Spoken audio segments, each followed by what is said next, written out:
Haïti, c'est d'abord une histoire singulière, Antoine Fenot, premier pays à se libérer de l'esclavage, mais au prix d'un destin tragique. Absolument, histoire singulière et mouvementée qui s'écrit dans le sang suite à une révolte notamment des esclaves haïtiens contre les colons français. Haïti devient indépendant. Voici l'une des batailles décisives. Voici une peinture celle de la bataille de Vertières qui datait de novembre 1803 avec un homme notamment qu'on évoque souvent quand on parle d'Haïti. C'est lui, c'est Toussaint Louverture que vous apercevez ici. C'est lui qui va gouverner notamment cette île de manière indépendante. Finalement, 1er janvier 1804, après plusieurs tentatives des Français pour reprendre l'île, Haïti chasse les troupes coloniales et devient donc indépendant, première république noire de l'histoire. Mais voilà, la France entend bien faire payer à Haïti. En 1825, le roi Charles X, à l'époque, vient exiger le paiement d'une dette par Haïti. La voici ici. Faute de quoi, ce sera la guerre. En Haïti, il n'a pas le choix. Il doit signer donc cet emprunt de 150 millions au total auprès de banques françaises, notamment, avec des intérêts délirants. C'est ce qu'on appelle la double peine et la double dette, notamment.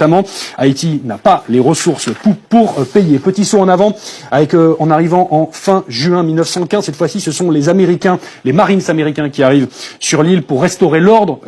Officiellement, ils instaurent un protectorat de fait et pillent notamment les réserves d'or de la Banque centrale. Une occupation qui durera notamment 19 ans. Et puis comment ne pas parler de l'histoire d'Haïti sans évoquer ce duo, on peut dire les Duvalier. Il faut, en 1957, le père que vous voyez juste derrière, François Duvalier, est élu président et dès son arrivée, il met en place un régime autoritaire, interdiction des partis d'opposition, répression et massacre, répression. Et vous l'avez évoqué un peu plus tôt, dont la cheville ouvrière porte un nom. Elle s'appelle les Volontaires de la Sécurité Nationale, comme on aperçoit ici, plus connue sous le nom de Tonton Macoute.